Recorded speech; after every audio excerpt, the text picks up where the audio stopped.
Welcome into the Wheelhouse here on Elevation 5280 Sports and Lifestyle. We have a special new guest host this morning.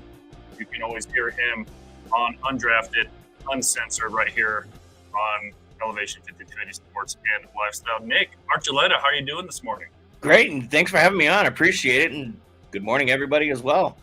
There you go. And make sure all the social links are scrolling at the bottom of your screen. If you're listening and not watching, then you miss out because I'm not repeating all of it. It is a lot.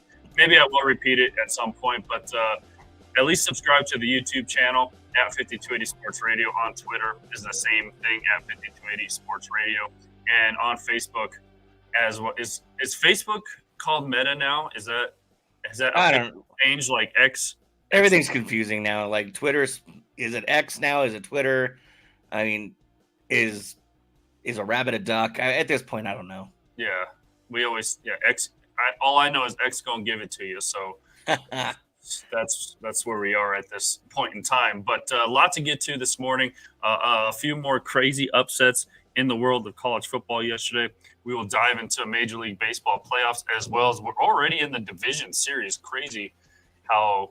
And I ask you, you're a big baseball guy, so I'll ask you how you like the new format this year in the MLB playoffs as well. And then, of course, the week 5 of NFL games, we'll be picking our winners through that. We do have one, the home team, the Jacksonville Jaguars, the London home team are leading the Buffalo Bills right now with about 4.5 to go in the first quarter.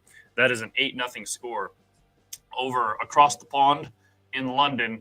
So if you got up early, you've watched an 8-0 score. So that's where that game stands right now. But crazy day in college football yesterday. We know CU got back on track barely by a game-winning field goal and then a little dancing afterwards, but they get back on their winning track. You watch any of that game? I did. I watched most of it, only because I had to download Fubo to get the Pac-12. I mean, it was either Apple TV or try and stream it on my computer. And if I had it on my computer, I wasn't going to pay attention. So I was like, if I'm going to focus on CU, I have to put it on my TV. Right. So they barely escape in Arizona. They beat Arizona State 27-24 on a last-minute field goal, but they did have a 96-yard drive to get down there to even get into field goal range. So CU gets back on track. They improve to 4-2. Arizona State, they will fall to 1-5. So there is a couple more winnable games on CU's schedule to kind of get back into a bowl scenario. I think it's 6 games you have to win to be qualified for a bowl game. They're at 4, so that's where Prime and the boys stand right now in the Pac-12. So, a few more and they'll be fine. Some of the other big upsets: Oklahoma downs Texas 34-30. Matthew McConaughey was really pissed off about that one. I don't blame him. Yeah, that was a crazy game. That was. I mean, like I was telling you earlier, I was flipping between that and the baseball game, but then that game just started catching my interest, and I got stuck in that last probably like 5 minutes of that fourth quarter, and it was intense, and I'm just glad I didn't have a horse in that race. Right. And man, I don't Texas there, they were just rolling. And then all of a sudden they run into an Oklahoma team with just, I don't know, then nothing was stopping them apparently in that game. Not a huge upset, but LSU they're ranked number 23, takes down number 21 Missouri 49-39. The game that I saw, Nick,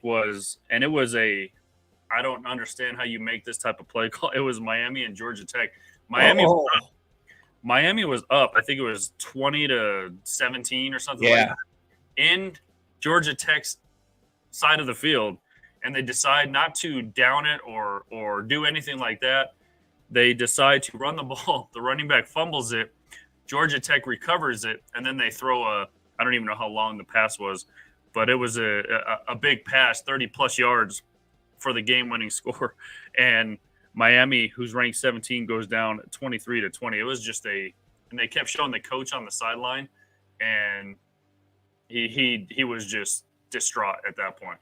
Well, I mean, there's no explanation for what you're doing when you're up. You're already up. You have the game locked away, and you're giving them not only plus side of the field, you're giving them the football with time remaining, even if it's a few seconds. They're on the plus side of the field.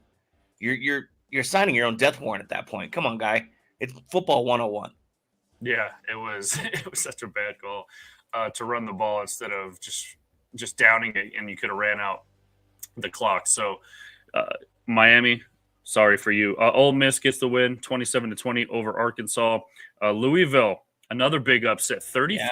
33-20, as they were just kind of on the brink of being ranked number 25, and they take down number 10 Notre Dame, 33-20. That was another crazy game. Otherwise, most of the ranked teams, at least top 25 teams, got the win. Although Wyoming took care of number 24 Fresno State. So Wyoming's kind of always been part of the, I guess, front range teams Yeah. thrown into the mix, but they get a big win yesterday. Yeah. I mean, that's definitely. I mean, that Wyoming's always been a relatively good team anyway. That they tend to hold their own against some of those bigger conferences, and to go into Fresno State and walk away with a dub is a big time one because I mean everybody still kind of pokes fun at the Mountain West, but look what CSU did this year to CU. Wyoming walking into Fresno State, knocking out a ranked team. I mean, just because they have a quote unquote weaker division doesn't mean that they're not going to go in there and walk all over you. Right. And then USC, who barely beat CU. Well, they had the lead for most of the game last week, and they barely squeaked by Arizona.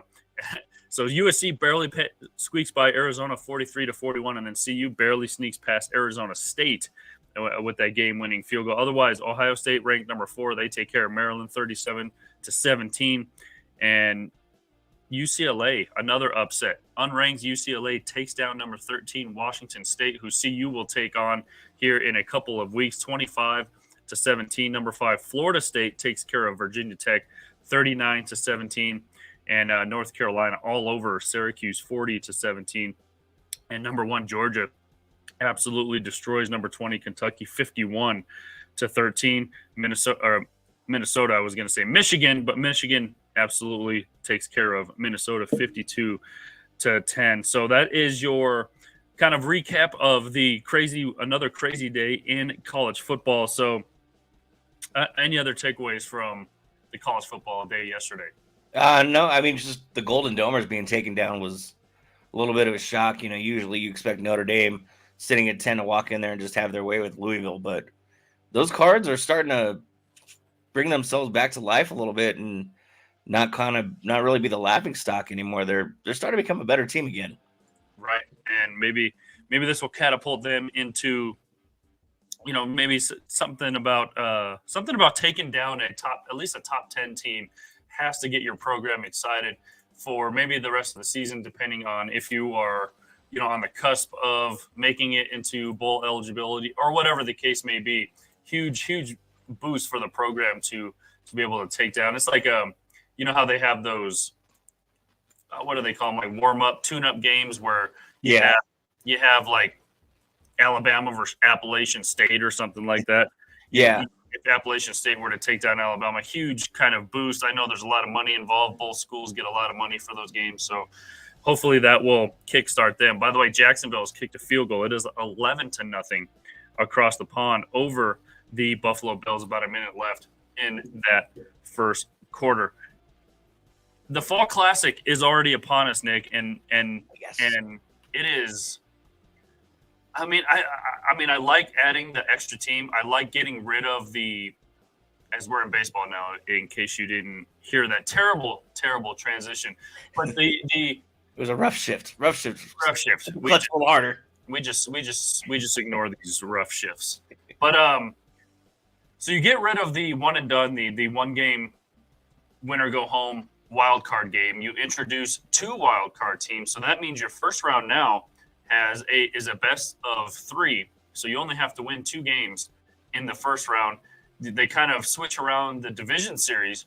That's a best of 5 now, and then of course the championship series and the World Series will be best of 7. So do you kind of like this new kind of set? I do like getting rid of the 1 game wild card winner go home. But now you have a best of 3, best of 5, and then now 2 best of 7s. I do what I don't. I do like forcing the first two round or the first round to be an actual series and to be able to make them have to earn their way into the World Series, because the problem was, and I mean, you look at the '07 Rockies where they just went in right away into a DS and they played their way to the World Series. They were right in a hot streak. What happened? They swept their way into the World Series, and they not only met a Boston Red Sox team that was significantly better than them, but they had everything set up for Boston. They had time to sit there and wait, which also they had time to sit there and rest. You look at the Dodgers yesterday and the Braves yesterday. I mean, there's a questionable catcher interference in that Braves game that technically, yes, gray area. Should they have let it go? I mean, the umpire heard it. You saw him flinch, and anybody who's caught knows you try not to flinch when you get your your mitt hit like that. But you saw the reaction, and it was catcher interference. Dodgers looked like hot garbage yesterday, to take a line from Prime. I mean, that Kershaw looks like classic Kershaw. He can't do anything in the postseason. Yeah, he was taking out what, 6-0. A third in, yeah, a third of an. I think a third of an inning. Yeah, 6-0 in the first inning. So I'm kind of glad to see the Dodgers stumble out of the gate. And again, yeah, you mentioned it, Clayton Kershaw, back to his Clayton Kershaw playoff pitching, maybe a good regular season pitcher. I'm always leaning on the side of the fence, Nick, where Clayton Kershaw, I get it, he's a good pitcher, whatever, but always seems to be on the little bit overrated side for me when it comes to Clayton Kershaw. And I get you have like 10 Cy Youngs or whatever, probably not that much, but you have multiple awards and stuff like that. You do have a World Series ring. Good for you. But the D-backs take care of the Dodgers in game one of one of the NLDS games, 11-2. The other one, the Phillies trounced the Braves 3-0. This is an interesting series because the Braves and Tom Hill, one of our contributors, wrote a piece about the Atlanta Braves. So that is up on our website, e5280sports.com. So go check that out. But, they fall yesterday 3-0. Are the Braves kind of still the favorite to come out of the National League? Spencer Strider was a little bit pissed off yesterday, being taken out in the 7th inning. Like I was never a component of, these stupid righty lefty matchups. If a pitcher is doing well in the 7th inning, if he's at 90 pitches, who cares? It's a playoff. Yeah, exactly. Like you got to keep the hot hand in. Screw all these righty lefty matchups. Yeah, I mean, there's a reason he's your starter too, and he's built himself up to get through the gauntlet of that lineup at least 3 times. You would hope by this point. Not only that, he knows what he's doing. He knows what's working. His catcher knows what's working. Okay, he's at 98 pitches. Oh, I want the righty lefty matchup. No, you stick with what's working. Don't fix it if it's not broke. Let him get through. Worst case scenario, he gives up a base knock. Okay, my bad. Here we go. Don't give up the dong, and we're fine. And I don't see Strider giving up a dong at that point. Yeah. And he almost, what did he have? Like 383 strikeouts or something during the regular season. He was close to breaking, I think the record is 400 and something. But, I mean, he was close to doing that. He's a young guy. It's the playoffs. You got to let these guys pitch, especially in these moments where, I mean, you're already locking down a great Phillies offensive lineup. So, these. And then he goes out and then he's credited for the loss. So poor guy. So he was kind of showing his frustration in the locker room afterwards. The trash can bangers, the Houston Astros get a win over the Minnesota Twins. Going back to the National League, sorry, really quick. I'm kind of sick. I'm obviously sick of the Dodgers. I'm sick of the Phillies. I don't mind the Braves, but I'm already sick of them. So at this point, I kind of want to see the Diamondbacks come out of the National League. Well, Colin and I talked about at the beginning of the season, too. Don't sleep on those D-backs. I mean, they came into the season. There was just something about them. You watch them in spring training, and that first week, there was just something about them that Colin and I both said, don't sleep on them. Expect them in the postseason, or at least to play spoiler for a couple of teams if they don't. And They win proved us right. Um, I don't know if I would rather them continue on. I'd prefer the Braves over the Diamondbacks just because the Diamondbacks annoy me as much as the Dodgers, and Philly fans are just Philly fans. Um, but I mean, as long as it's not the Dodgers, I don't care at this point. Right. Yeah. It's just I'm just getting sick of LA. But what is it? The three teams, maybe two teams with the highest payroll. The San Diego Padres. Who's the other one with the one of the highest payrolls of the season? I would assume it was the Yankees as well. Both of those teams. Good to see both of those teams not even sniff the MLB playoffs with their highest, with their high. Tap the What's brakes, there, friend. I know. I see it. But I'm saying, like, it's cool. I mean, it kind of gives hope to. I mean, you look at Baltimore's situation as well. Kind of gives hopes to those teams. I mean, I don't even know where Arizona would be ranked on payroll, but it is 21st. Yeah, 21st out of what 32. So, 30. Is there 30 teams in the baseball? Yeah. Okay. Yeah, so good to see like these smaller market teams being able to make it, like at Arizona.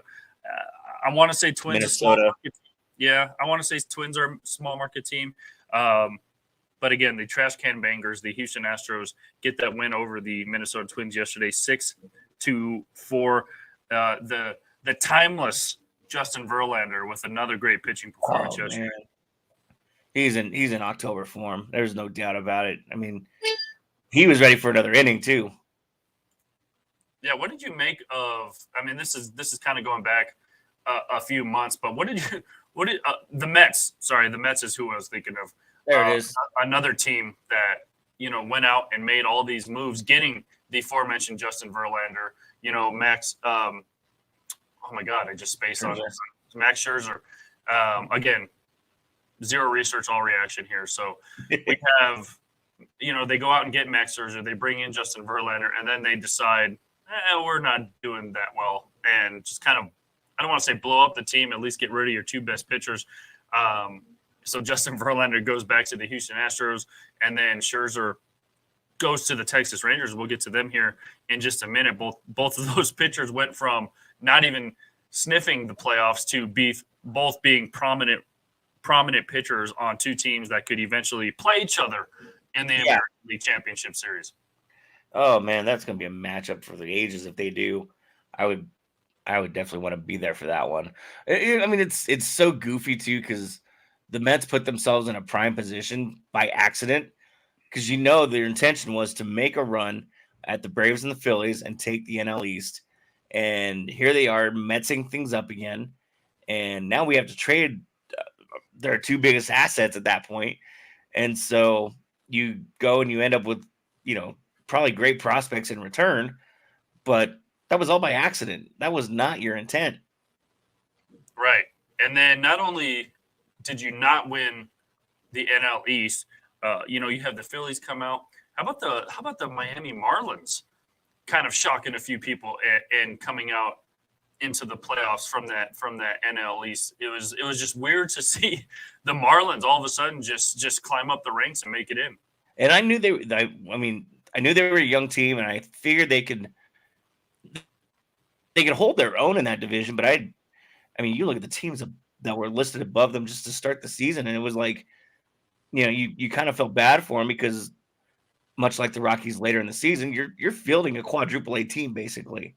But they came out there, they made some moves, and they put themselves in a good spot. That's, they shut my mouth because I was one of those guys that was like, they're too young still.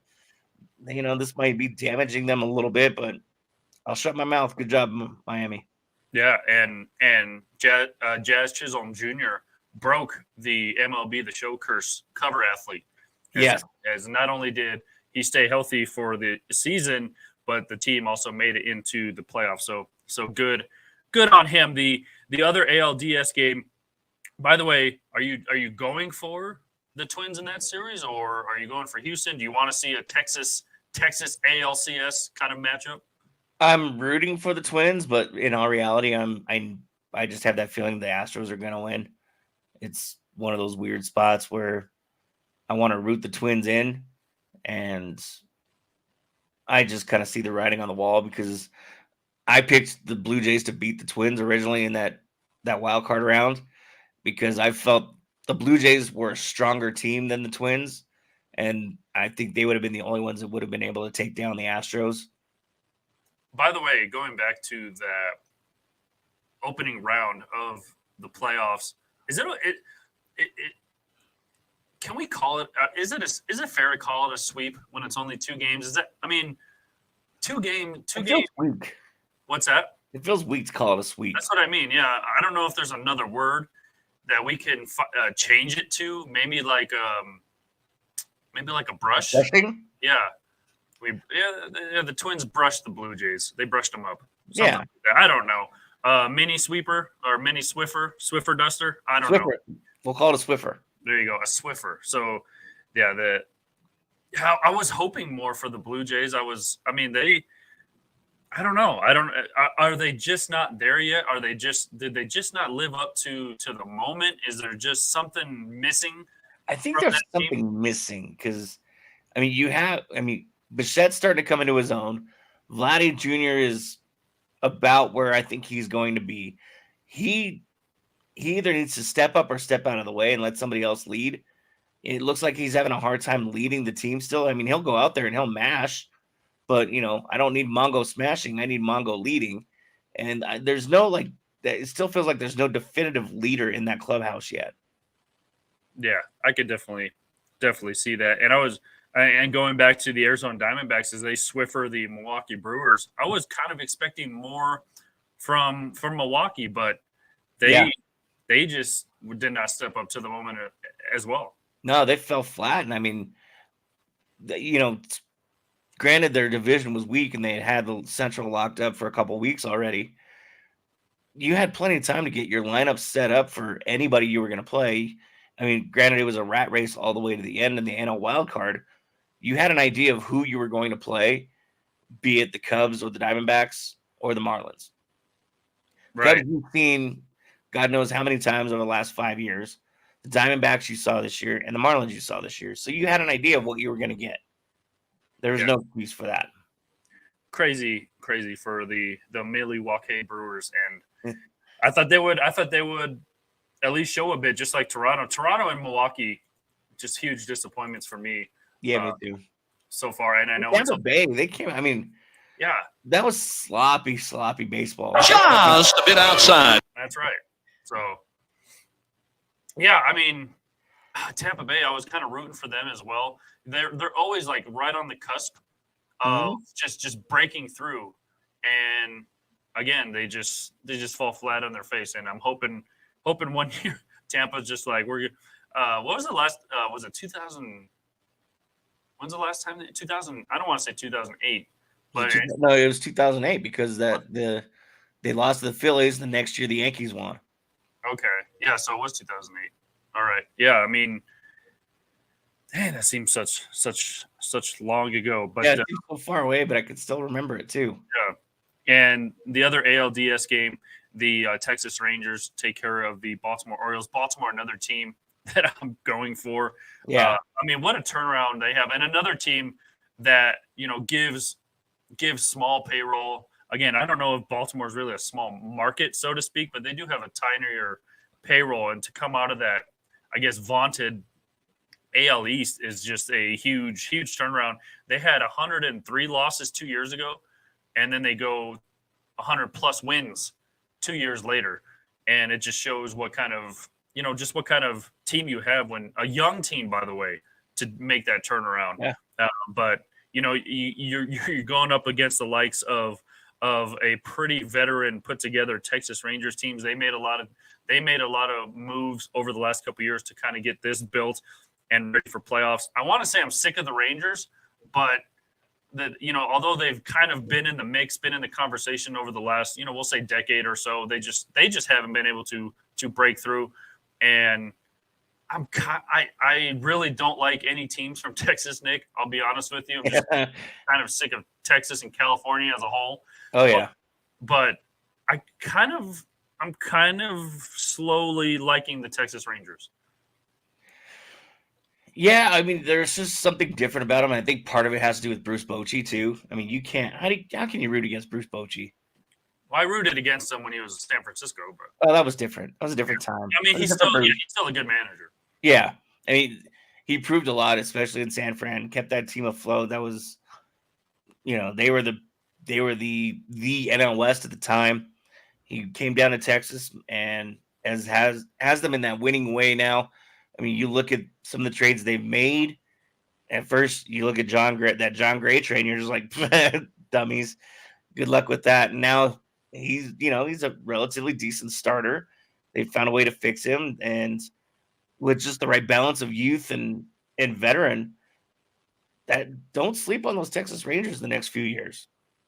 Yeah, and man, I'm kind of torn on this series between Baltimore and Texas. I would like to see Baltimore come out of that series. Again, I told you the teams I'm sick of. I'm sick of the LAs and the Atlantas and whatever. But I wouldn't mind if it was Texas and Houston, just because of that. I don't know how fierce the rivalry is in Texas. I'm sure it's pretty fierce down there, especially if you live in Texas or follow any of these teams. But it'll be kind of cool to see kind of a Texas championship series. Yeah, I wouldn't mind. I mean, they used to have a Rangers Astros series every year. I just missed it one year when I went down to Arlington, and so I thought that would be really cool to go see. But definitely a championship series. I mean, it's a couple hours between Arlington and Houston. Yeah, at least you don't have to catch a flight, unless you do. I don't know. I guess that would make it maybe like a 30-minute plane ride. I don't know. I don't know if they would take a plane or not. Maybe, but both of those teams, by the way, Texas Rangers, Baltimore, and Twins and Astros, they will get Game 2 going today. First pitch for Rangers and Orioles will kick off at 2:07 Mountain Time, so that is an afternoon game. And then the later game will first pitch will go around 6:05 for the Twins and the Astros. So who in your mind, who is coming out of the American League and who's coming out of the National League? I'm sticking to my guns in the National League. I say the World Series goes through Atlanta. As painful as it is, I mean, it's still out there. They lost one game. It's not a big deal. The American League is so up in the air.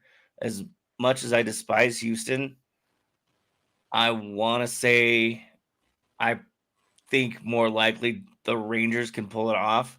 I mean, they had a lead in that division most of the season, and they just kind of stumbled at the end, managed to keep themselves in a wild card spot that I don't think they would want to lose not only the division but also the American League to the Houston Astros. So I'm gonna go Arlington. I'm gonna go Texas. So your World Series, as it sets right now, is Atlanta and Texas. Yeah, I'm gonna go that route. For me, man, I want to see the Diamondbacks somehow come out of the National League. I know I don't want to say sacrilegious to go against a team in your division, but let's face it, the team that we are localized here. You mentioned a quadruple minor league team, a quadruple A team, and that's kind of what we have in Denver anyway. So I don't know. I could see the Phillies getting past the Braves just because they're kind of that veteran team that's been pieced together pretty well. Although a guy like Kyle Schwarber, more strikeouts than plate appearances for some dudes who's played all 102 games. That guy, that's just insane. My heart wants the Diamondbacks, but I know like somehow the Dodgers are going to turn it around, or like you mentioned, the Braves have only lost one game, no big deal. I can't go against Atlanta, especially the season that they've had all year. And I know the playoffs are just a whole different beast, whole different season. But again, I think they're built just for this kind of moments. And I'm going to go with Atlanta and Baltimore in the World Series. And again, not a long plane trip. Both East Coast teams, so they don't have to travel cross country, which I know is a huge benefactor when it comes to some of these playoff games. So, yeah, I mean the MLB playoffs have been fun. A couple controversial calls in some of these games, as well. A couple of sweet. I think it was it? I don't think it was. Somebody had a nice pickoff move at second base, and it was Minnesota. Yeah, Minnesota. Gray. Yeah. No relation to John Gray, by the way. No. And yeah, I mean, that trade you mentioned about John Gray going to Texas, everyone here was just like laughing at it. And Texas is like, well, maybe we'll turn them around. And so there you go, Texas in the ALDS. So, the baseball playoffs have been fun so far. I love it. I mean, this is, as I tell everybody, this is my favorite time of year. It's hoodie weather, playoff baseball, football's going, hockey's about ready to go, and so is basketball. So, I mean, there's not a day where I can't do something. I know. I was just about to say hockey and basketball preseason wrapping up pretty soon for hockey, as they will get started next week, basketball in 2 weeks. So October is the land of all four major professional sports. And then obviously, at least here in Denver, here in Colorado, obviously CU making waves with Prime up there. So it is going to be a fun time here in a couple of weeks when all four professional sports are rolling. So that's going to be an exciting time.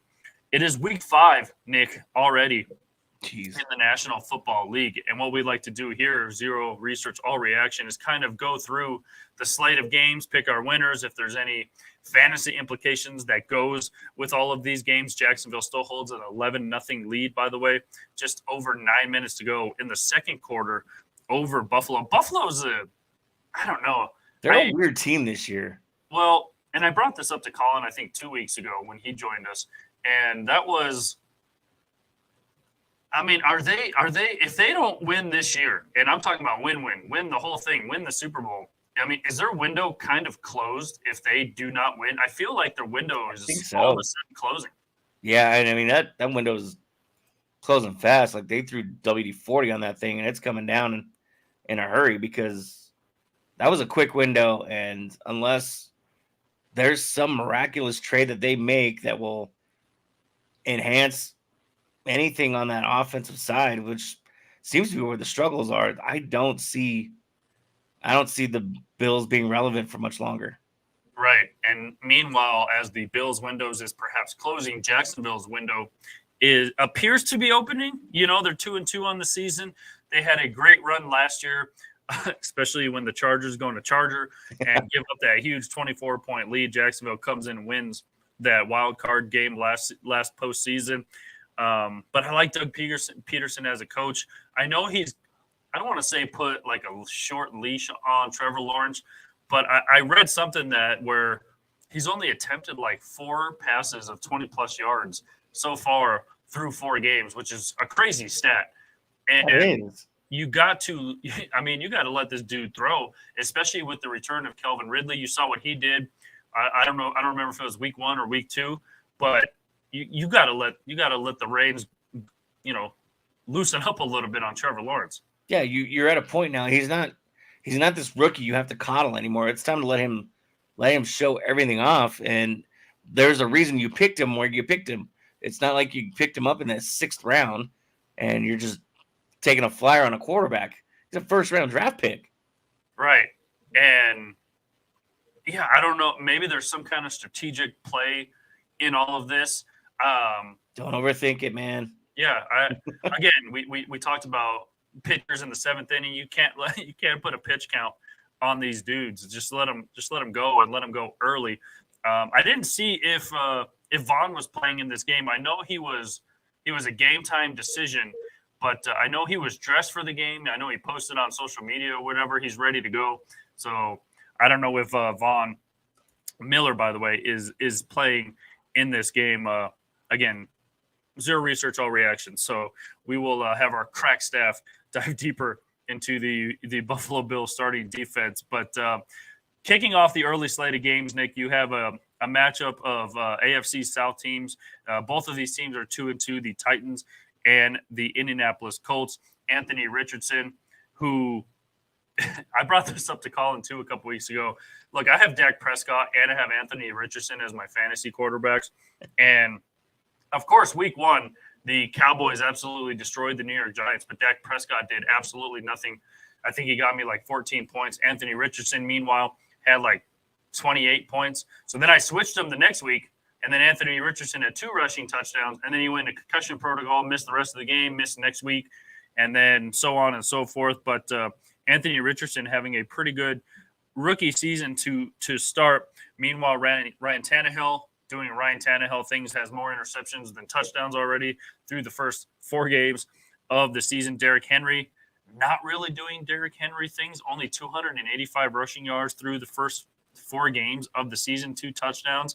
I mean, you got to let him go a little bit more as well. Injury report, not real much on the offensive side for both of these teams. Treylon Burks, the wide receiver for Tennessee. Again, he's only owned in 14% of ESPN fantasy leagues, so probably not huge implications. But who you got in this matchup? I mean, it's so hard to.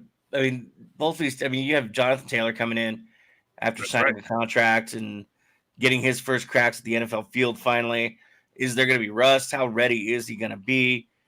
I mean, it's so hard to. I mean, this is such a tough game to pick. I'm gonna go with Tennessee only because they're not. I don't think the Colts are gonna really work on Jonathan Taylor as much as they should, and that'll probably be a detriment to him.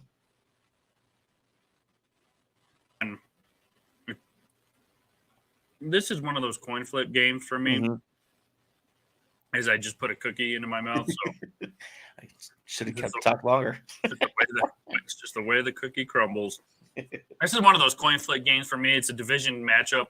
They're always going to play each other hard, and usually in coin flip games, Nick, I literally flip a coin, and it usually lands on the home team. So I'm going to go with the Indianapolis Colts. I think, especially at home, you mentioned Taylor's coming back, gets a new contract. They take him off the PUP list.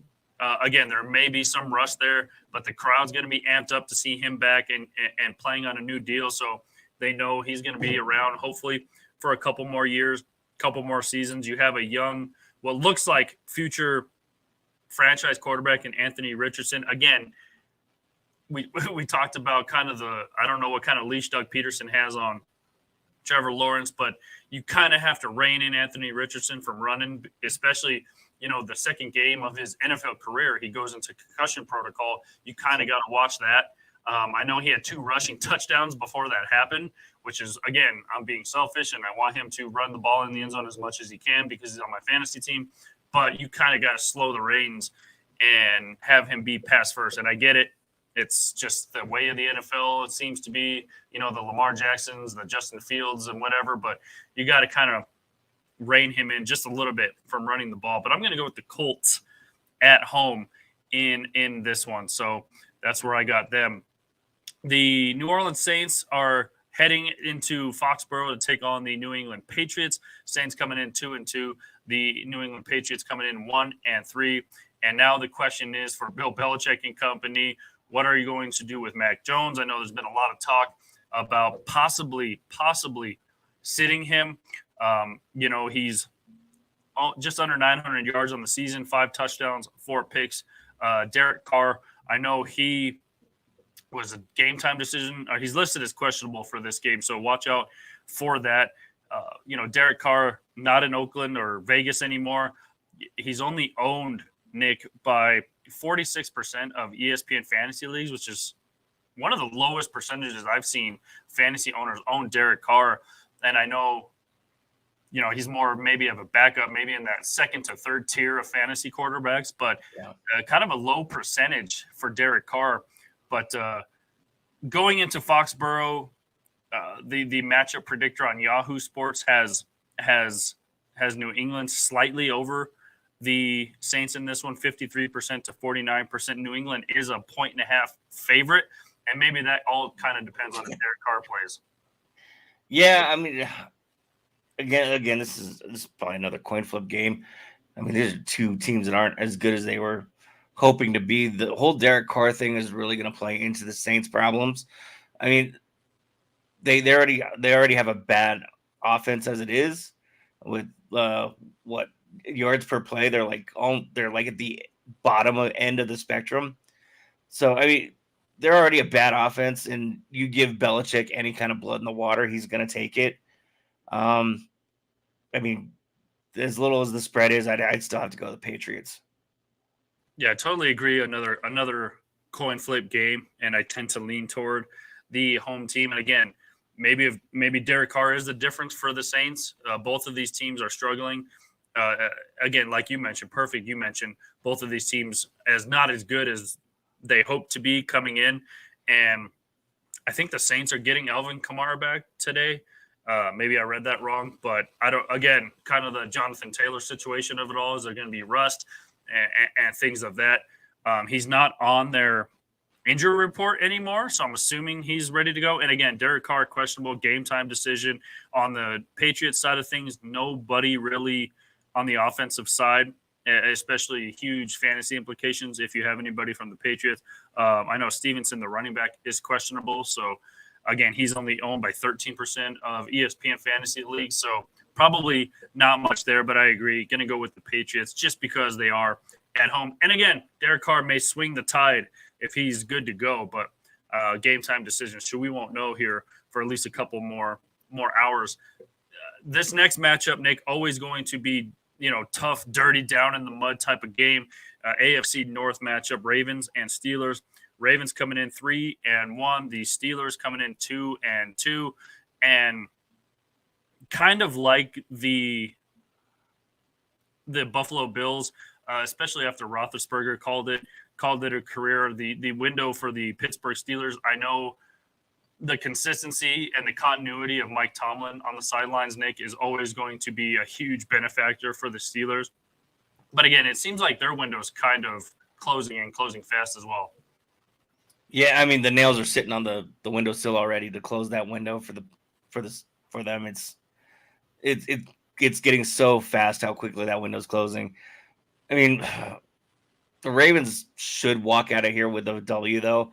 The Steelers have no offense. There's nothing there anymore. I mean, they haven't. I think in Canada's entire, read the stat the other day, in Canada's time as the offensive coordinator, the Steelers have not had over 400 yards of offense. How do you do that and still A, have a job, and B, win football games other than your defense? Good grief, man. Get some talent in there. Do something. Right. And I guess if you have a Watt brother on defense, it kind of helps. Yeah, that's true. I mean, he is their defense for now too. I don't trust the Steelers to do anything other than maybe play a good defensive game, but I think the Ravens are still just they're still a little bit better. I'm going to go Baltimore. Yeah, Baltimore is a 4.5-point favorite in this one on the matchup predictor. Baltimore 78.1% to win this game over 28%. Is Kenny Pickett the answer for the Steelers? I know still early in his career, but you can almost tell if a guy is going to be the answer. And so far, at least Pittsburgh thinks so right now. I mean, he could be. Again, I think somebody other than Canada out there coaching him and running that offense might be able to show off a little bit more of his skill set, but he's kind of limited to that just Steelers offense right now. And if he's going to be limited to that, it was designed for Big Ben, and he's not Big Ben. No, definitely not. And Big Ben is nicknamed Big Ben for a reason. Kenny Pickett has very small hands. So, and of course you have Kenny Pickett going toe-to-toe with Lamar Jackson. Lamar, 794 yards on the season, 4 touchdowns, only 1 pick. He's also your leading rusher. I don't know if that's a good sign if your quarterback is not only your leading passer, but is your leading rusher. And, of course, you lose J.K. Dobbins, again, with a season-ending injury. So Lamar Jackson, he has 4 passing touchdowns, 4 rushing touchdowns. And Zay Flowers, their young breakout wide receiver, he's your leading receiver, but hold off on that breakout talk because he's only at 244 yards on the season. So, again, I kind of brought up Lamar Jackson when I was talking about who was I just talking about? When I was talking about Anthony Richardson, kind of that running, almost a run first type of quarterback, and that's what you get. You get your quarterback as your leading passer, your leading rusher, which means your receivers don't have as many yards. Yeah, and I mean that's just the way the NFL is kind of leading right now too. We were talking about. I was talking about it with somebody the other day that you're getting away from that, and Aaron Rodgers is pretty much one of the last ones of that pocket passer. Stay in there as long as you can before you run kind of quarterback, where a lot of these guys now are standing there for a couple seconds, and if I find an opening, I'm going to take it. Right. So we will see what the future is for these running quarterbacks. Yeah, but totally agree. I'm going to take the Ravens on the road as well. Matchup of 2-2 teams here. The maybe surprising Houston Texans, 2-2, heading into the Dirty South. The hot Atlanta Falcons, 2-2 as well. Atlanta, 2.5-point favorite at home. CJ Stroud maybe finding his stride with Houston. Atlanta is a slight favorite at home. We just mentioned the spread, 2.5. But on the matchup predictor as well, Atlanta, 52%, Houston, 47%. So according to these numbers, perhaps another coin flip game. You have two young quarterbacks going at it. CJ Stroud already 1,200 yards on the season, 6 touchdowns, no interceptions, and that is pretty remarkable for a young quarterback in his first year in the NFL to navigate his way through defenses without throwing at least one interception through the first 4 games. Desmond Ridder, on the other hand, he says, hold my beer, I got 3 picks. And he's also had 3 touchdowns, 744 yards. Collins is your leading receiver over there in Houston, 3 touchdowns, 428 yards. And Pierce is your leading rusher at only 181 yards on the ground. So you kind of see you can kind of see the balance, but it's really not balanced in Houston when CJ Stroud has 1,200 passing yards and your leading rusher only has 181 rushing yards. But hey, if it's broke, you don't fix it, right? Yeah, exactly. You want to put some miles on that arm, go right for it. I mean, he's young enough and you have the ability to do it. Maybe you can build something around that. But, I mean, you have an Atlanta team that's coming in here after just whatever happened last week in London. I'm like, I don't see Atlanta coming back into the States and, having anything like that happen again. That was, I don't know. I watched the Toy Story version of that game too, so I was already irritated by it. That was goofy as all hell. Was there a snake in somebody's boots? The problem was when it started, they had bugs in this system right away, so everything was choppy and everything was off. And from the word go, I was just like, why am I watching this? Right. And I kept watching it because it was such a train wreck. I'm gonna go Atlanta, still coming in to get that bad taste out of their mouth. I'm going to go on the flip side. I'm going to go with Houston on the road. I think they kind of continue. It seems like they've sort of bought into what D'Amico Ryans has going down there, the new head coach for the Texans. Fantasy implications, not much on either side. Offensively, Houston has a couple of a linebacker, Shaquille Griffin, the cornerback. He's questionable. John Mechie the third, the wide receiver, is questionable. He's only owned by 20% of fantasy leagues, and nothing much on Atlanta. They seem to be 100% healthy. But I'm going to go with Houston on the road in this one. I picked against Houston, I think, either last week or 2 weeks ago, and they came out and destroyed whoever they played. So I'm kind of tentative to go against Houston again. So I'm going to go with Houston on the road. Another matchup between NFC teams, the 0-4 Carolina Panthers, perhaps the new landing spot for homeboy Jerry Jeudy. I don't know. He seems to be liking a lot of Panthers on his social media, and we'll get into that here in a second. Against the 3-1 Detroit Lions, their window, by the way, perhaps wide open as they're looking good through the first few weeks of the season. Jared Goff, 1,029 yards on the season, 6 touchdowns, 3 picks. The young guy, I know he's been banged up. Andy Dalton had to start. The the when Andy Dalton's starting for your team, something's just going completely wrong. But Bryce Young is healthy. Excuse me, this week he's at 500 yards, 2 picks, 2 touchdowns. Miles Sanders is your leading receiver at 158 yards. Maybe I shouldn't have ate that cookie because now I cannot talk. Adam Thielen going from the Vikings to the Carolina Panthers is your leading receiver. The Sun God Amon-Ra St. Brown is, of course, your leading receiver for Detroit. And former Chicago Bear Montgomery, leading rusher for the Detroit Lions. I'm going Detroit all the way in this one at home, 9-point favorites. Carolina continues their losing ways. Oh, yeah. I mean, this is hands down. This one's an easy one. Detroit should own the Panthers. I mean, you look at what they did against Green Bay, and it was impressive the way they handled them. I mean, I know Green Bay expects to be better than what they are too, but the Lions are showing that they're improving every week, and eventually that NFC title is going to have to go through the Motor City. Yeah, exciting times, at least for Detroit as their football team doing really well. And Jahmyr Gibbs was downgraded from questionable to doubtful for today, the young running back. So keep that in mind as well, as he is owned by 72% of ESPN Fantasy League. So in the matchup predictor, obviously has Detroit running away with this one at home.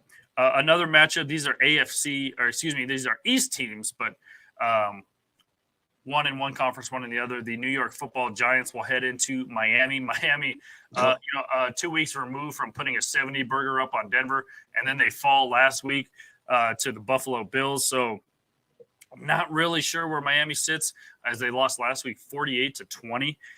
And again, on the heels of putting up 70, Tyreek Hill's getting fined $7,000 for not wearing socks. It's just great times in Miami. Obviously, they're at home. They're in a 12.5-point favorite, Nick. This is probably another easy one. I don't know what you do if you're Brian Gable in New York, what you do with Daniel Jones. He's already on the cusp of being benched. 2 touchdowns, 6 interceptions, and I think he threw half of those last week. Again, he's your leading passer and your leading rusher. Again, never a good sign when your quarterback is your leading passer and your leading rusher. Saquon Barkley did come back last week, but obviously not much. Darren Waller, just sad times with the New York Football Giants offense. Darren Waller is your leading receiver, and he only has 153 yards. Oh, my God. Yeah, the Giants are a mess. I mean, the way the Giants are playing right now is how you expect the Jets to play. It's just very Jets statistics. Well, they share a stadium. Yeah, I mean, maybe it's starting to rub off a little bit. You guys might want to change locker rooms at this point. Right. I mean, like you said, this one's hands down another easy one. This is Miami all day. I think they went into Buffalo thinking they were the number one team in the East, and Buffalo reminded them that, hey, we still exist. And it might not have been 70, but we still put 48 up on you. So sit down, little brother. Let us have our ways here still. Right. And again, Tua having a good season, 1,300 yards already through the first 4 weeks, 9 touchdowns, 3 picks. Tyreek Hill doing cheetah-type things, 470 yards and 4 touchdowns through the air. Again, really? $7,000 for not wearing socks? Socks, yeah. Of all the things, we're going to get mad at him for not wearing socks. What is this, the Vietnam War? Right. It just slows them down. You want them to go fast. Right? I mean, you ever been worn your shoes without socks? Like, in the 50 feet it is from my door to the mailbox and back, my feet get sweaty, and I hate that. So more power to them. Yeah, especially when you're playing down in Miami. It's muggy. It's hot. Yeah, socks just are adding another element to weighing it down, and you don't want that when you're the cheetah. Saquon Barkley, by the way, is questionable for this game. He was downgraded to questionable for this game, and then you're pretty much healthy for your main fantasy stars on Miami. So keep that in mind as well. Again, easy one, Miami at home in this one. By the way, those Buffalo Bills have scored. It's an 11-7 game. Jacksonville and Buffalo in Miami, just under a minute to go before halftime in that one. So you want to turn over to the London game. That is your seems what to be a very boring game over in Miami.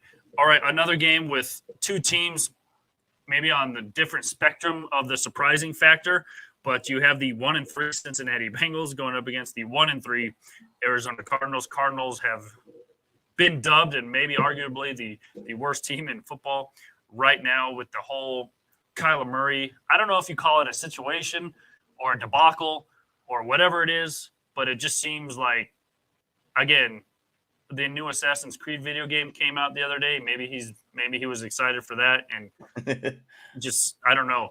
But on the other hand, Cincinnati, week one, everyone was just like, "Holy cow!" They get blown out by Cleveland, and Joe Burrow gets a huge contract in the offseason and just not looking to form. I don't know what's up with Cincinnati. I don't know. I need them to start figuring something out though, because I drafted Joe Burrow as my number one quarterback, and I drafted T. Higgins. And now I sit here today staring at my lineup going, do I start Joe Burrow and roll the dice between him and the Cardinals? Or do I start Russell Wilson against the New York Jets? Again, this has been the last 4 weeks of my life of, am I really asking myself, do I start Russell Wilson over Joe Burrow? Well, Russ has had a good season. He's been consistent. Right. Well, he's having a better season than he did last year, I should say. Yeah, consistency is the key there. I would say that the Jets' defense is better than Arizona's defense. Is that a true statement? That's what's holding me up. Is I know the Jets' defense is better than the Cardinals, but the numbers that Burrow's been putting up have just been abysmal. Right. Only 728 yards on the season, 2 touchdowns, 2 picks. Dobbs, on the other hand, actually filling in admirably for Kyler Murray, I guess you can say. 814 yards, 4 touchdowns, 0 interceptions for Dobbs through the first 4 weeks of the season. Joe Mixon has only found pay dirt once. Connor, on the other hand, has only found it twice. Both of them are under the 350-yard mark on the season. Jamar Chase, 284 yards, no touchdowns on the season. Hollywood Brown has 2 touchdowns. I think he missed last week. He is good to go. He was questionable for last week. Honestly, I don't know if he played last week. Zero research, all reaction. But he is good to go this week for the Arizona Cardinals. So keep that in mind as well. Cincinnati, nobody on the offensive side is on their injury list. So Cincinnati's 100% healthy. And by the way, Jamar Chase is open. He's always effing open. Yeah. Just get Chase the ball. He'll be happy. Right. Cincinnati is a 3-point favorite on the road. Yeah, that's because Cardinals. Yeah, I don't know who to take in this one. Maybe a coin flip game. Maybe Joe Burrow will come out and say enough's enough. I'm gonna put on my chain again, and I'm gonna be Joe Cool. I don't know.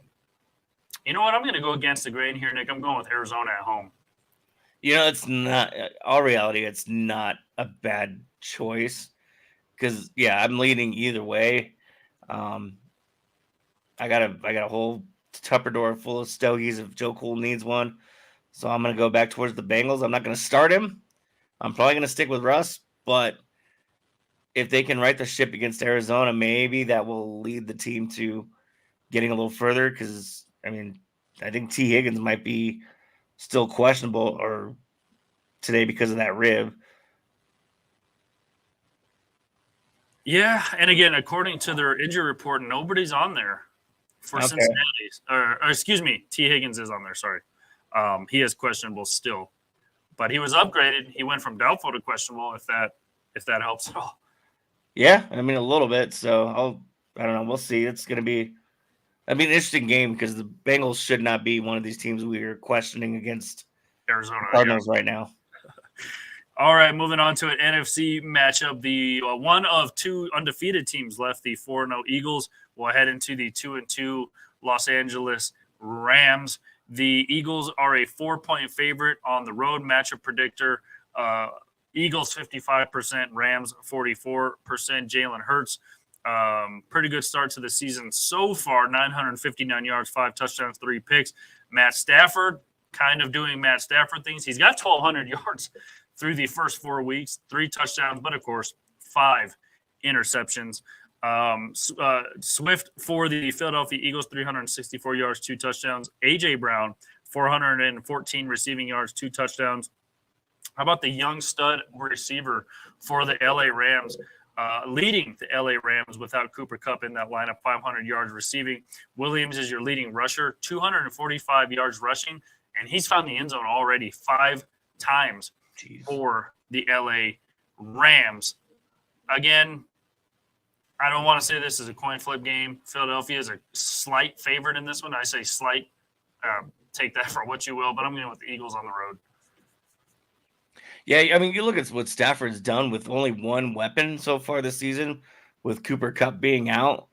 I mean, the Rams are still a dangerous team. Their 2-2 record doesn't tell the whole story. I would have to agree that this one could go either way. I don't think that Eagles defense is ready for what the Rams can bring, and I'm gonna go LA. All right. Going against it there, just going against it.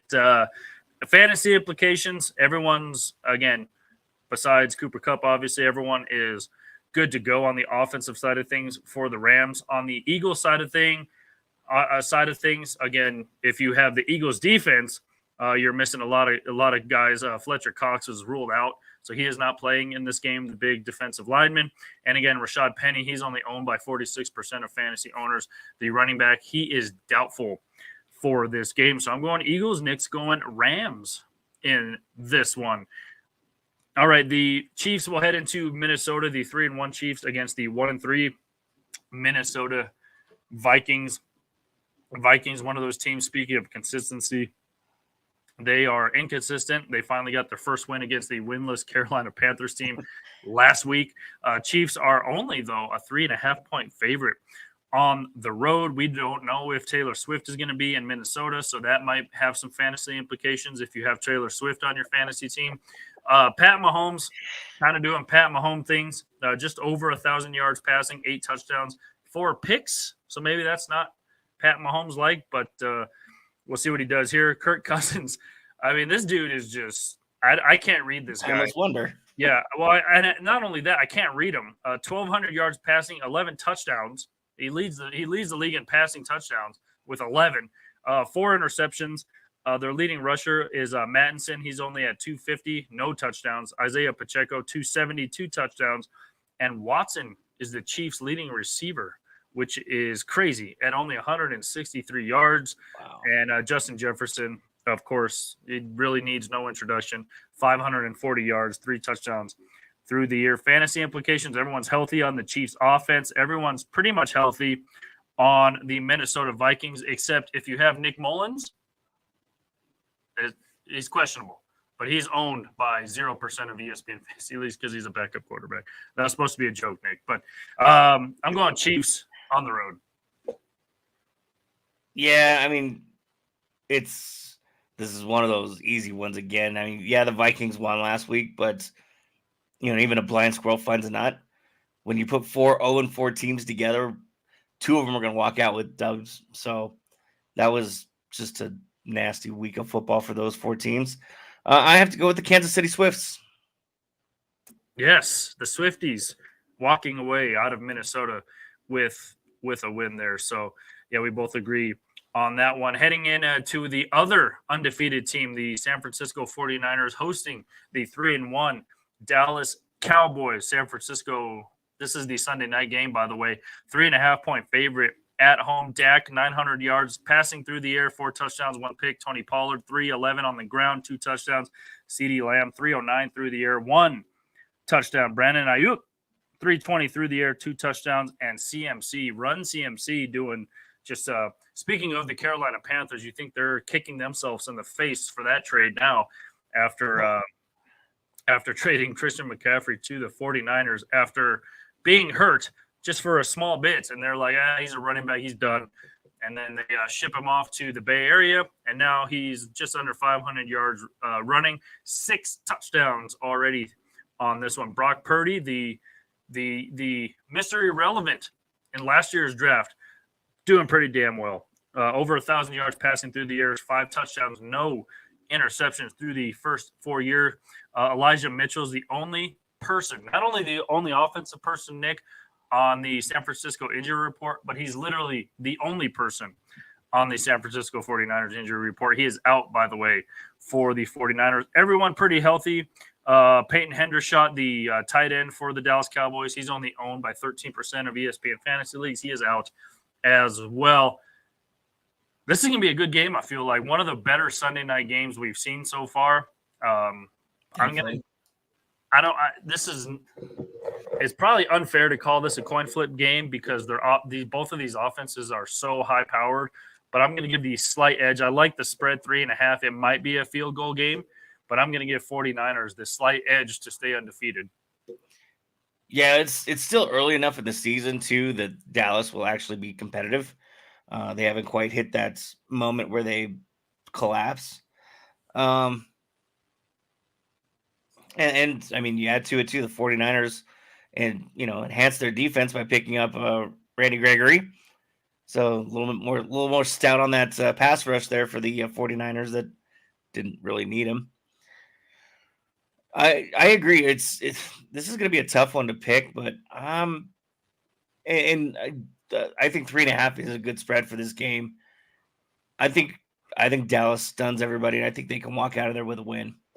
There you go, going on the other side of things. All right, and the Monday night game, we'll see the 2-2 Green Bay Packers going up against the 1-3 Las Vegas Raiders.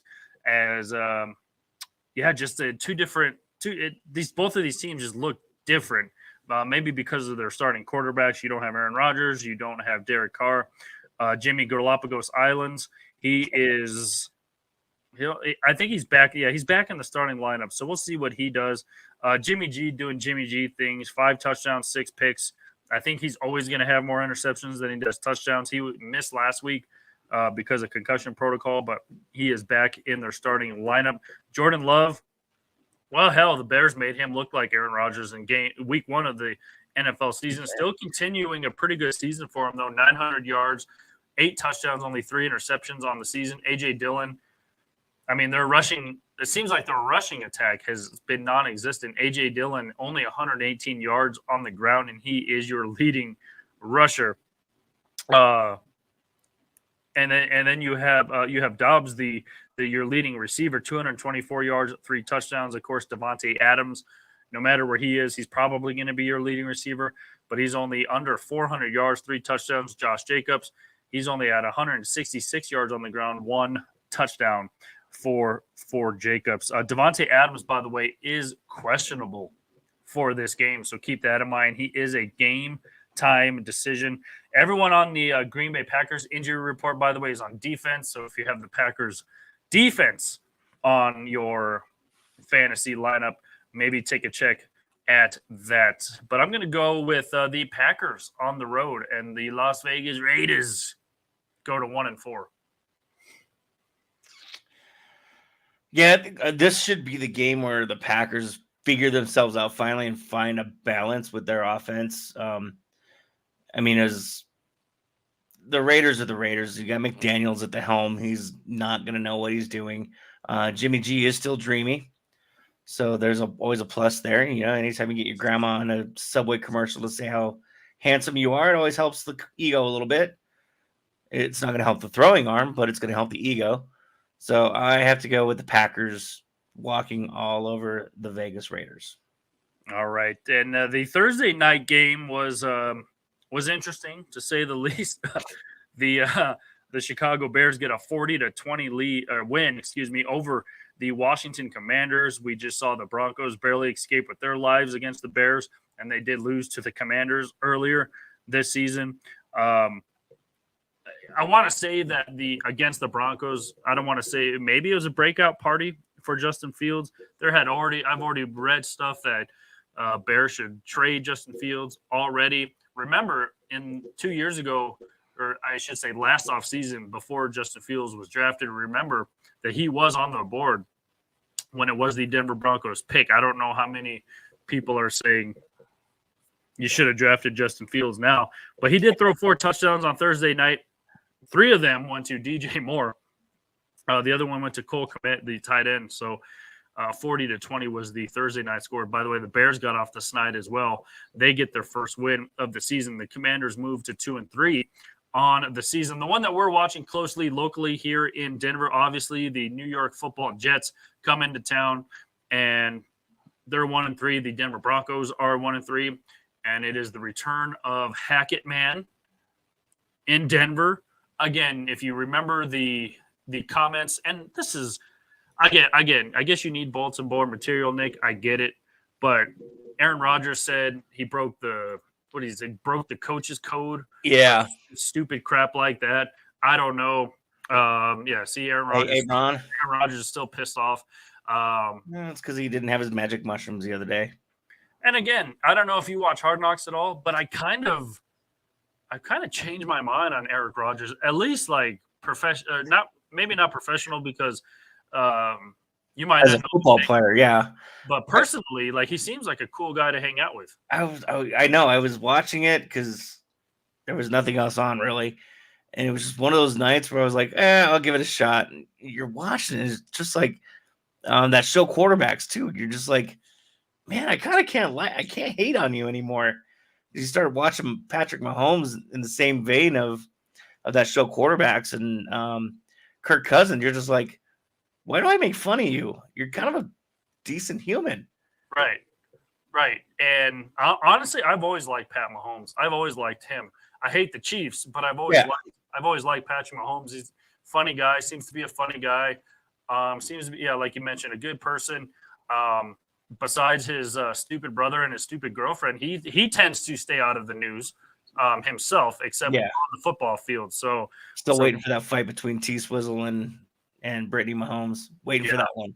Yeah, and again, if you live under a rock, the memes are all over the place. When Taylor Swift was in the press box with the whatever family suite, whatever it is, with oh my God, Ryan Reynolds and all of them, and then of course Patrick Mahomes' wife, who just gave the dirty side eye every time. Funny. Go look at those memes. But anyway, going back to the game here, the 1-3 Jets, of course. Denver is a 2.5-point favorite in this one. And again, this might be a field goal game. It's funny how the Jets are 2.5-point underdogs, but on the matchup predictor, they have the Jets winning this one 54% to 45%. Of course, Zach Wilson, we'll see if his hot mom is in town, so that might affect some fantasy implications. He's already at 712 yards through the season, 4 touchdowns, 4 picks. Breece Hall, everyone's saying feed him a little bit more, especially against the Denver Broncos, who just seems like they cannot tackle not only running backs, but really tackle anybody in their lives. They just seem to, again, I don't know if you knew this, Nick, but I'm sure you did. If you wrap up people's legs, they can no longer run. So wait, what? Yeah, it's breaking news. Just came through this morning. Breece Hall, 210 rushing yards. He has not found the end zone so far. Garrett Wilson, 225 yards, 2 touchdowns through the air. Again, you mentioned Russ, over 1,000 yards already on the season, 9 touchdowns, only 2 interceptions for Russell Wilson. Javonte Williams is I just saw his name come through. He is questionable for this game. Remember, he went out of last week's game with an injury. So it was at ribs or something like that. So he is questionable for this game. Remember, he's coming off an ACL. That doesn't seem to be bothering him, but he did get roughed up last week as well. So he's only at 138 yards on the ground. Marvin Mims, who a lot of people say trade Cortland Sutton, trade Jerry Jeudy, make Marvin Mims Jr. Is this to me, this is a little bit of an overreaction to, I know he's a young guy. He was in your draft this year. I know Russ has found him for some pretty big plays so far through the first couple of games through the season. But is it? I get it. He's showing flashes and stuff like that. But is it an overreaction to say trade your other 2 good receivers to make this guy the starter? Is it, or is that just kind of a money cap situation? No, I think a lot of it is just Bronco fans speaking out of anger and frustration at this point that, Sutton's had his problems and Judy's starting to kind of become a little more lax, and his play, it seems like, kind of giving off a lot of that body language of he doesn't want to be here. I get it. It sucks. Guess what? We don't want to cheer for it either, but we still, a lot of us still show up to cheer you on anyway with your 1-3 record that you barely beat the Chicago Bears. It's a lot of overreaction, and the problem is they tend to pick good players in the underneath part of the draft that they come in preseason and make all these waves. And next thing you know, you have the next Philip Lindsay, you have the next Rod Smith, you have all these new guys that came out of nowhere. Yes, be proud of that. But at the same time, let's just tap the brakes a little bit, think about what we're doing, and let's get through 1 week at a time. Get them involved more, yes, but we don't need to start trading pieces off right now. Yeah, and maybe if you lost that Chicago Bears game, maybe if you lose this game, then you kind of look at the situation where, like, I guess it's time to blow it up and just have Sean Payton bring in his guys. I don't know if he likes any of these guys. Yeah. To be honest with you, he kind of inherited a team where he had really no say in the matter. I know he was kicking himself. Was against, I forgot what was Will Lutz missed like 8 field goals in one game. He did get rid of Brandon. Meanwhile, Brandon McManus goes 5 for 5 that week for the Jacksonville Jaguars. Oh yeah, and Will Lutz misses 3 field goals, one of which probably would have won you the game. So keep that in mind as well. But Sean Payton down in New Orleans, not only was he your head coach, but he was your de facto GM. It was handpicked by him. So maybe if you lose this game, especially against a Jets team that you should beat, I know their defense is pretty stellar, but when you have Zach Wilson and his hot mom in town, you should be able to beat this offense. So maybe that's when they look through the magnifying glass and say, we need to start making some moves here. Yeah, I think this is the make or break game for the Broncos at this point. Does Sierra count as a hot mom, by the way? Can we flaunt Sierra out in front of Zach? Does that work? Okay. Yeah, she's definitely a hot mom. Okay, yeah, there we go. Let's start. And if you have a pregnant fetish, then it's even more. Hey, can't get her more pregnant. There you go. So yeah, keep that in mind. Just have her do Taylor Swift type things. And for as big as I know Taylor Swift right now is a bigger celebrity, probably a bigger artist than Sierra is right now. And credit to Sierra. She's obviously a huge multi-platinum Grammy-winning artist. But as of right now, where it sits, good job on Sierra, by the way, for because that's a pretty powerful couple, Russell Wilson and Sierra. Oh, yeah. And for as big as they are, not talked about all that much. No, they really do kind of somehow, some way manage to keep themselves out of the press, which is fine. I would rather my quarterback didn't make waves, or my tight end if he's dating Taylor Swift. I'm just proud of them. She does her tour thing. I'm sure she works it around football season so that Russ doesn't have to worry about anything, and they seem to be really happy. Mr. Unlimited. There you go. Shows up once in a while. So hopefully Mr. Unlimited is there today and he has unlimited touchdowns. Yeah, I'm glad he got rid of that catchphrase. I'm glad he doesn't say "let's ride" anymore either. So that was pretty cringy. Do the Broncos get it done at home today? Yeah, they're coming off a high with that win last week. They know what it feels like now. Changes have been made in the locker room with that Gregory trade, and I think someone else was released too. I don't remember who it was. It was on the defensive side. Yeah, Mathis. Yeah, the Mathis. That's right. So, as it comes to, again, fantasy implications, Baron Browning, by the way, should be taken off the PUP list after this week, and that was kind of the reason.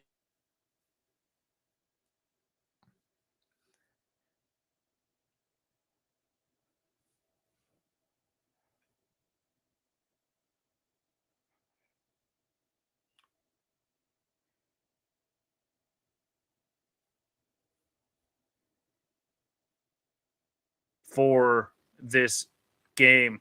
Obviously, on the New York Jets side of things, Aaron Rodgers, we know, is out. Former Denver Bronco Billy Turner is questionable, but besides that, everyone is pretty healthy for both of these teams. So Zach Wilson, he's only owned. Actually, it went up. It went from 14% owned in ESPN fantasy leagues to 37.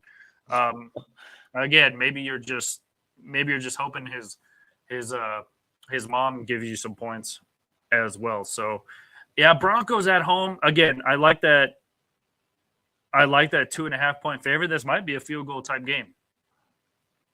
Yeah, having to rely on the special teams is nerve-wracking a little bit, but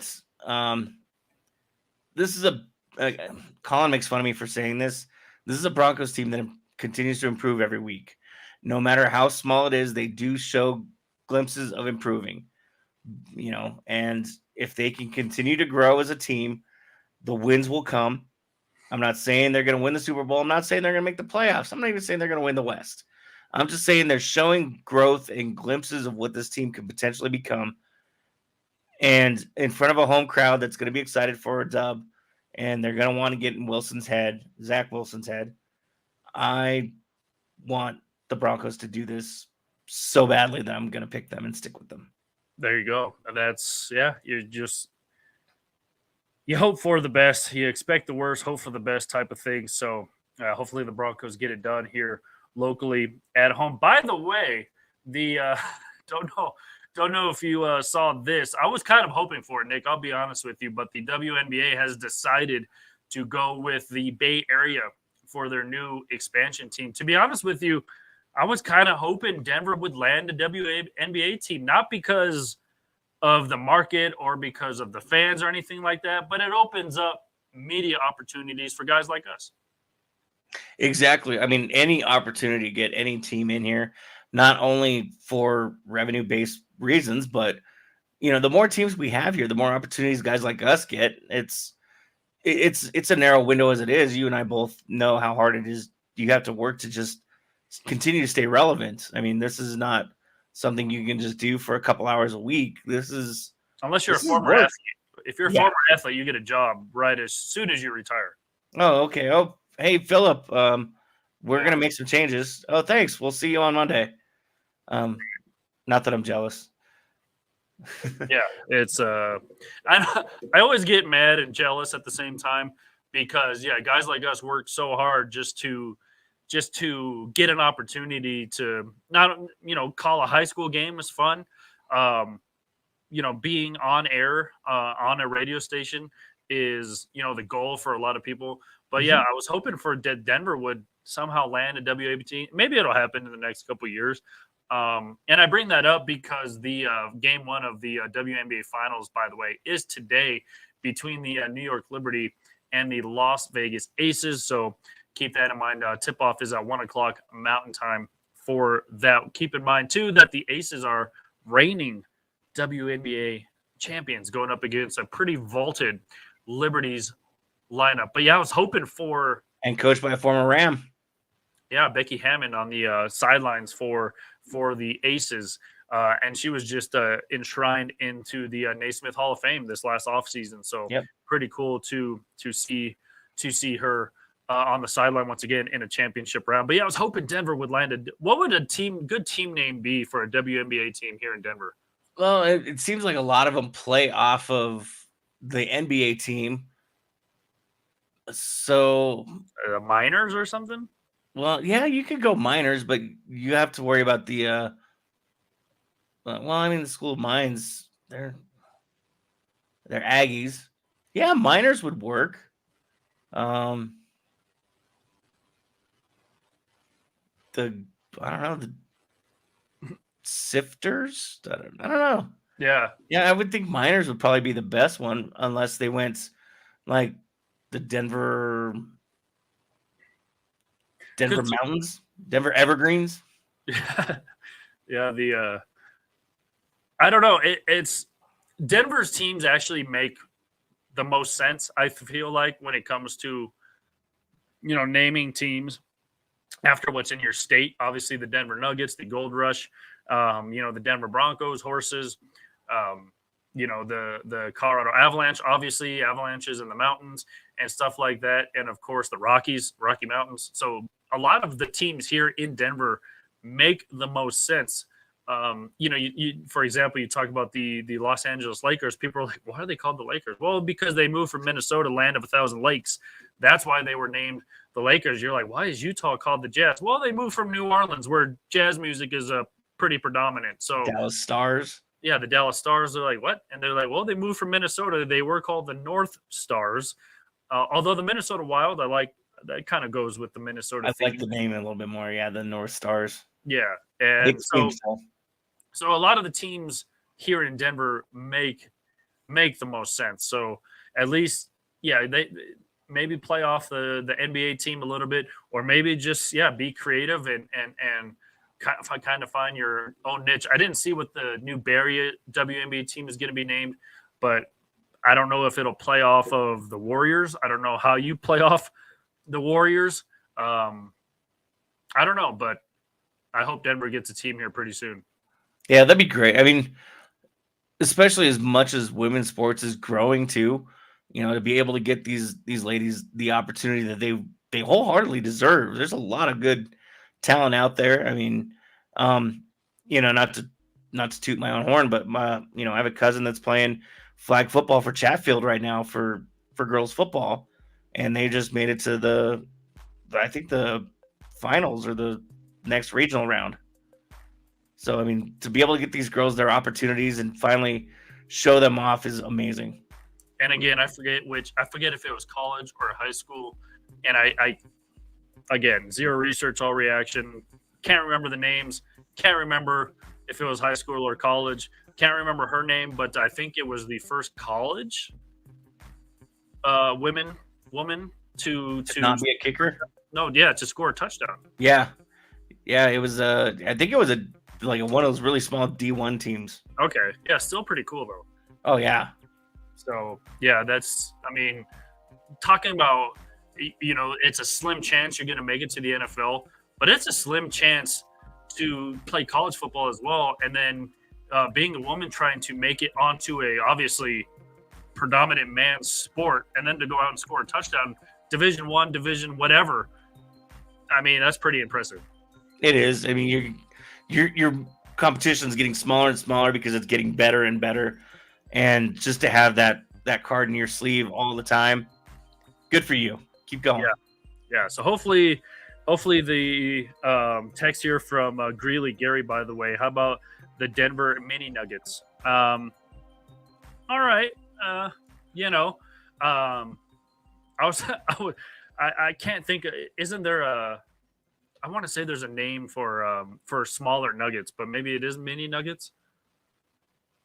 I mean, all I think of is when I think of mini nuggets, I just think chicken nuggets. I know, but I don't know. I don't know if chicken nuggets would be politically correct. I don't know, but yeah, I mean, so start sending in names if you can. Not only here to the Wheelhouse, but maybe we'll do a giveaway. We did a giveaway about a month or so ago. We had a trivia question, and somebody in North Carolina won a brand new Christian Brown jersey. So maybe we'll do a giveaway for the best name. Maybe we'll do more trivia and stuff like that. So, by the way, Colin had a very nice comment for you, at least. I don't know. Oh. I don't know if that's a backhanded compliment to me, but there you go, Colin. Nick, you're his hero. Pretty cool to be a hero. There you go. Appreciate you, Colin. Yeah, so that wraps it up for us here. Don't forget to like all of the social medias for the Wheelhouse, for Elevation 5280 Sports and Lifestyle as a whole. Also give Undrafted, Uncensored a follow on all socials too, as they release podcasts twice a week right here on Elevation. So keep that in mind as well. And to go to e5280sports.com as all of the podcasts are posted. The latest ones are always posted right there on the front page, videos and audio. And go to Instagram as well. Like us at Elevation 5280 Radio. You can like me at Sports Junkie 25, like Nick at Arch 2617. Follow us on X, gonna give it to you at 5280 Sports Radio, at Michael Spillin, at Arch 2617. Also subscribe to our YouTube channel as well at 5280 Sports Radio. Leave a comment, whatever. Don't forget, tomorrow or Tuesday, Kim Becker will be back with Between the Lines, so look out for that. Also, Tom Hill will be releasing his fantasy podcast as well midway through the week, and he just released an article about the Atlanta Braves. So go to e5280sports.com to check all of that out. Nick, thank you so much for hopping on this morning. Michael, thanks for having me on. I appreciate it. And anytime you need me, don't call Colin anymore. He's worthless. Well, yeah, that hurts after he just called you his hero. So yeah, that's because he has to for now. Okay. Yeah. Maybe he lost the bet, I'm assuming. I don't know. He usually wins bets. I just figured I might as well take advantage of it while I can. He's not here to backhand me. There you go. That's going to do it for us here on the Wheelhouse. Enjoy the games today. Enjoy betting today. Enjoy fantasy today as well. But for Nick, I am Michael. We will see you next week. Bye. Love you all.